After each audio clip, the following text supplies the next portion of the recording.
Hi dear friends, എല്ലാവർക്കും നമസ്കാരം. Welcome back to my channel. ഇന്ന് ഞാൻ വന്നിരിക്കുന്നത് ഒരു പക്കോട റെസിപ്പി ആയിട്ടാണ്.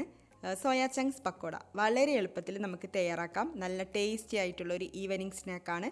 അപ്പോൾ ഒരു ചെറിയ വീഡിയോ ആണ്, സ്കിപ്പ് ചെയ്യാതെ മുഴുവനായും കാണുക. ഇഷ്ടപ്പെടുകയാണെങ്കിൽ ലൈക്ക് ചെയ്യുക, മറ്റുള്ളവർക്ക് ഷെയർ ചെയ്ത് കൊടുക്കുക. ചാനൽ സബ്സ്ക്രൈബ് ചെയ്തിട്ടില്ലെങ്കിൽ ഒന്ന് ചാനൽ സബ്സ്ക്രൈബ് ചെയ്യാനും മറക്കരുത്. അപ്പോൾ നമുക്ക് വീഡിയോയിലേക്ക് കിടക്കാം. ഞാനിവിടെ 1.5 കപ്പ് സോയ ചങ്ക്സ് ആണ് എടുത്തിട്ടുള്ളത്. ഇതിലേക്ക് ചൂടുവെള്ളം ഒഴിച്ചു കൊടുക്കാം. നല്ല തിളച്ച വെള്ളം ഇതിലേക്ക് ഒഴിച്ചു കൊടുക്കണം.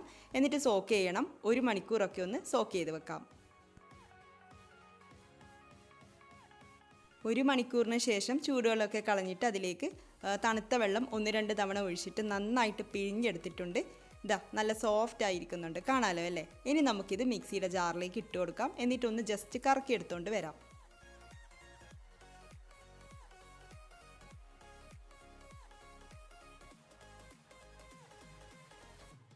ഇതിപ്പോൾ നന്നായിട്ട് അരച്ചെടുത്തിട്ടൊന്നുമില്ല, ഒന്ന് കറക്കിയെടുത്തു, അത്രയേ ഉള്ളൂ. ഇനി ഇതിലേക്ക് കുറച്ച് ഇൻഗ്രീഡിയൻസ് ചേർക്കാനുണ്ട്. അപ്പോൾ ആദ്യം തന്നെ പെരുംജീരകം ചേർത്ത് കൊടുക്കാം.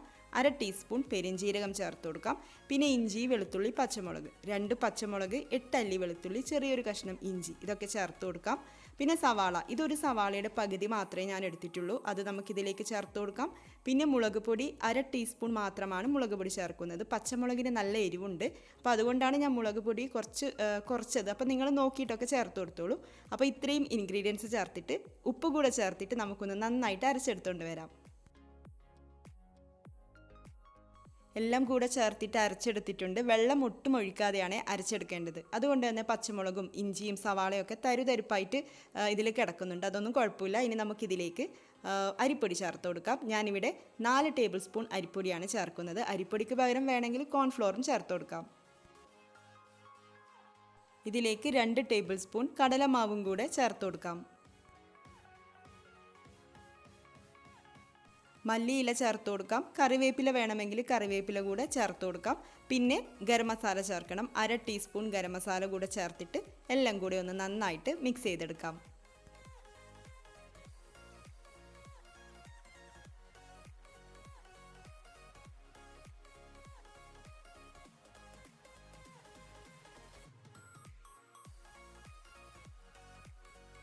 അങ്ങനെ ഈ ഒരു മിക്സ് ഇവിടെ റെഡി ആയിട്ടുണ്ട്. ഇനി നമുക്ക് വേഗം തന്നെ പക്കോട തയ്യാറാക്കി തുടങ്ങാം. ഓയിലൊന്ന് ചൂടായിട്ട് വരേണ്ട താമസമേ ഉള്ളൂ. അപ്പോൾ ഓയിൽ ഇവിടെ ചൂടായി വന്നിട്ടുണ്ട്. ഇനി നമുക്ക് ഓരോ പക്കോടയായിട്ട് ഇട്ട് കൊടുത്തുകൊണ്ട് ഫ്രൈ ചെയ്തെടുക്കാം. പിന്നെ പക്കോടയാണല്ലോ, അതുകൊണ്ട് പ്രത്യേക ഷേപ്പൊന്നും വേണ്ട, ഇഷ്ടമുള്ള പോലെ നമുക്ക് ചെയ്തെടുക്കാം. മീഡിയം ഹോട്ടിലാണ് ഇടേണ്ടത്, ഹൈ ഫ്ലെയിമിലൊന്നും ഇടാൻ പാടില്ല. അപ്പം മീഡിയം ഫ്ലെയിമിൽ ഇട്ടുകൊണ്ട് നന്നായിട്ടൊന്ന് ഫ്രൈ ചെയ്തെടുക്കണം. ഇതിൻ്റെ ഉള്ളിലെ ആ സവാളയും പച്ചമുളകൊക്കെ ഒന്ന് നന്നായി മൊരിഞ്ഞ് വരട്ടെ.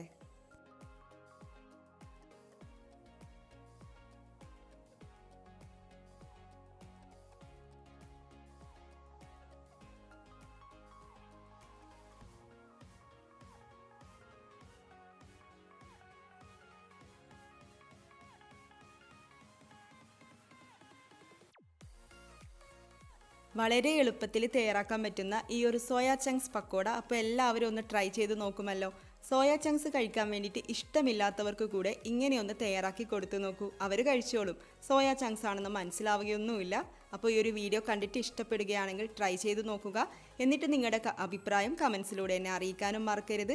പിന്നെ നമ്മുടെ ചാനലിൽ വേറെയും കുറച്ച് പക്കോട റെസിപ്പീസൊക്കെ ഉണ്ട്, അതൊക്കെ കാണാത്തവരാണെങ്കിൽ കാണാൻ വേണ്ടിയിട്ടും ട്രൈ ചെയ്ത് നോക്കാൻ വേണ്ടിയിട്ടും മറക്കരുത്.